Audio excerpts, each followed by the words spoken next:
Hello, I'm here to talk about the importance of reducing non-medically necessary deliveries before 39 weeks of gestation. Since the late 1990s, early elective deliveries have increased dramatically. A landmark study published in the New England Journal of Medicine in 2009 found that 1/3 of scheduled deliveries less than 39 weeks had no medical indication. Deliveries that occur before 39 weeks can pose health risks to both mothers and babies, and they should not be performed unless they are medically necessary. Many mothers are unaware of these risks and of the importance of delivering at 39 weeks or later, which creates a challenge for healthcare providers. A state law passed in 2011 directed the Texas Health and Human Services Commission to reduce the number of non-medically necessary deliveries before 39 weeks. In keeping with that law, Texas Medicaid and its managed care Medicaid payers no longer reimburse for non-medically necessary deliveries before 39 weeks. In order to comply with the new law and to protect the best interests of mothers and their babies, healthcare providers can do two things. First, counsel women early in their pregnancy and at regular intervals thereafter regarding the risks posed by deliveries before 39 weeks. Second, and with your hospital, develop a clear decision-making protocol to determine the medical necessity of deliveries before 39 weeks. As part of that protocol, develop best practices for handling patients' concerns about deliveries before 39 weeks.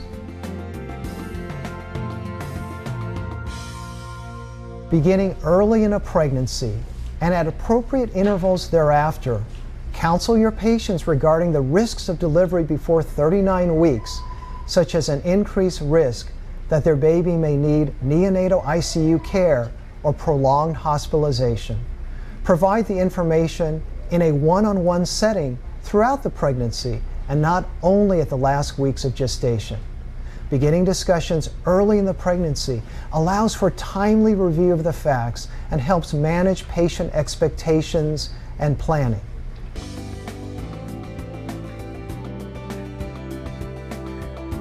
The role-play scenarios you're about to see model effective communication methods between doctor and patient and among healthcare providers. There are examples of purposeful, unhealthy interactions and practices to avoid, and others that demonstrate a successful decision-making protocol in action. For the purposes of this video, patients and staff are in character to illustrate effective counseling and decision-making protocols. What they say does not reflect their personal situations.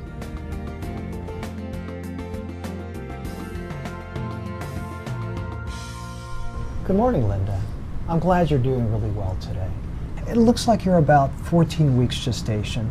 Everything's looking really good so far, but I understand that you've stated a desire to have your delivery scheduled in mid-November so you can avoid the holidays. Well, that would put you at about 37 weeks gestation. I want to share with you some information about the importance of delivering your baby after 39 weeks. Well, when I had my first baby several years ago, my doctor induced my labor, I think 3 weeks early, and everything went fine. Well, Linda, there's been some recent research that has shown new information about the risks of deliveries before 39 weeks. We didn't have this information when you delivered your first baby. There's increased risk that your baby would be admitted to the neonatal ICU, have respiratory problems, low blood sugar, and even infection. And in fact, these potential risks can create additional health and financial burdens for you and your family. I want to be really clear with you. The decision to deliver at full term is really in yours and your baby's best interest. Yes, but I have a friend who had an early delivery that was scheduled and everything went fine. And well, it's appropriate to deliver a baby early under certain circumstances when there's a clear medical need to do so. Conditions like high blood pressure or severe fetal growth restriction. I want to emphasize that it's really best for you and your baby to give birth at 39 weeks or later. Even though a lot of patients want to have scheduled inductions, honestly, waiting for spontaneous labor is best. And the good news is that we have a lot of time to look at the calendar and find the best date after 39 weeks, like the week after Thanksgiving. I see. Well, Linda, I'm glad we're starting this discussion early in your pregnancy, so there'll be plenty of time to address your concerns over the coming months. I'm going to give you some information about some local childbirth classes and other resources that could help address any concerns you might have. I'm glad you explained this to me. Thank you, doctor.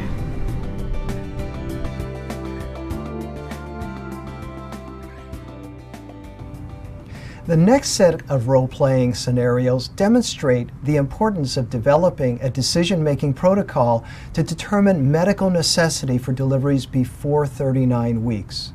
Developing a decision-making protocol helps to clarify the chain of command, record events, and track progress. Since no two hospitals are alike, each hospital must develop its own unique set of guidelines tailored to its needs. Communication is critically important.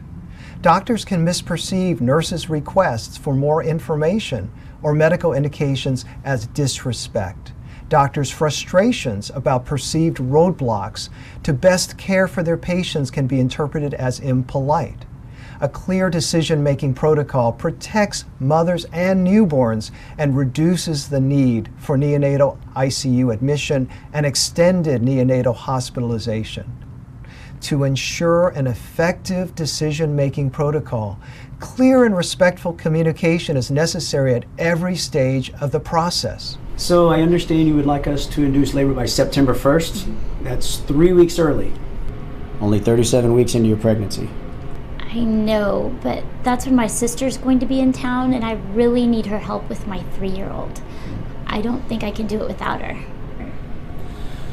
Well, as we've discussed, the best thing for your baby's health is to deliver no earlier than 39 weeks, unless there's a medical reason.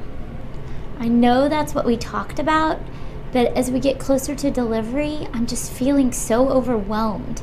My back is hurting, I'm not sleeping well, my 3.5-year-old daughter is acting up, and I just don't know how I'm going to manage everything without my sister's help. I see. Let me think about it, and then I'll see what I can do for you. Okay, thank you. Physicians must be clear in indicating gestational age when scheduling a delivery before 39 weeks. Using the estimated date of delivery allows for a more precise calculation of gestational age. And after a physician schedules a delivery, medical necessity must be indicated if that scheduled delivery is earlier than 39 weeks. But is this patient's request a medical necessity? Dr. Jones, got a minute? Sure. Our scheduler has forwarded the scheduler request for Ms. Smith. May I speak to you about your request? Yes. The scheduling form indicates that Ms. Smith will be 37 weeks at September the 1st, and there was no medical reason checked off. Our policy doesn't allow for deliveries less than 39 weeks without a medical reason. Is there a medical indication? I realize it's kind of a borderline case, but because she was having a difficult time emotionally, I scheduled her delivery early.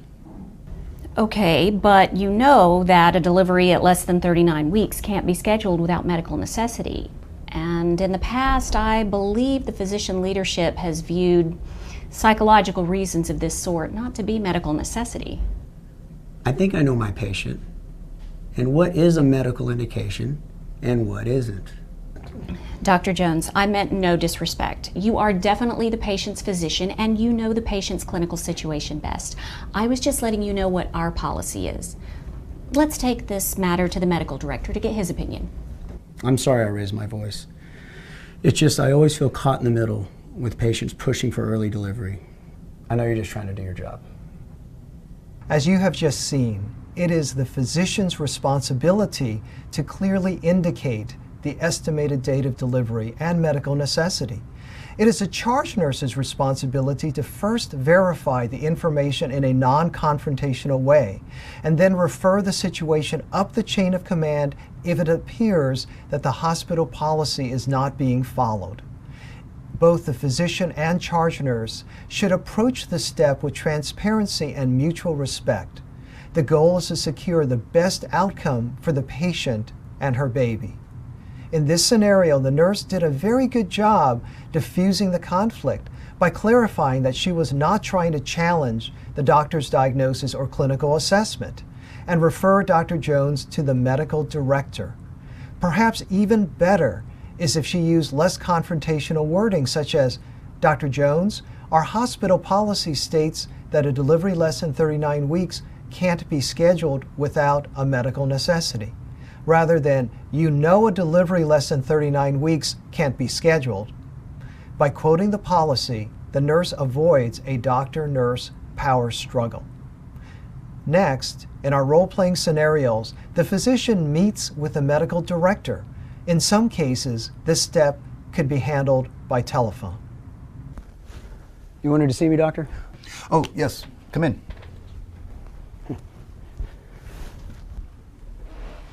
I want to talk about this request for an early induction. I think Miss Smith has some valid reasons for scheduling an early delivery. I looked at the scheduling form and I spoke with Miss Wallace, the charge nurse. By the way, she felt badly that she was perceived as disrespectful. Do you feel that you and she have resolved that issue? Yes, I remember all of our discussions we had at the department meeting, how all the staff have to follow the policy. Good. Well, just keep that in mind, that we're all on the same team here, and our nurses have caught some very important cases. They do really respect our judgment. Thanks, and I'll make it a point to let Miss Wallace know that everything's okay. That sounds good. Now back to your patient. My understanding is that she wants to be induced at 37 weeks so that her sister can help at home, and she's feeling overwhelmed. Any other reasons? No other reasons. You probably recall our process is that if there's a medical reason that doesn't fit our pre-approved list, then we consult other experts or do some medical research. But in this case, the induction seems to be social rather than medical reasons. Am I missing something? Any reason to suspect an increased risk of stillbirth or adverse outcome? There's no medical reason. I looked over a chart. I thought an early induction would be the best thing for her emotional well-being. Well, based on the fact that she has requested an early delivery to avoid interfering with her sister's travel plans, this delivery is not medically necessary and frankly is prompted only by the patient's and her family's convenience.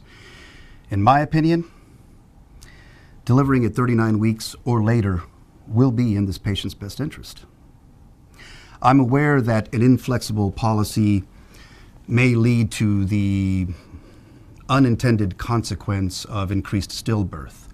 So, medically speaking, doctor, any concerns? No, doctor, there's no true medical reason for scheduling an early delivery. But if you like, we can bring it up at our next peer review meeting. My goal is to see that all lines of communication remain open and that everyone feels that they have a say in our process as it evolves.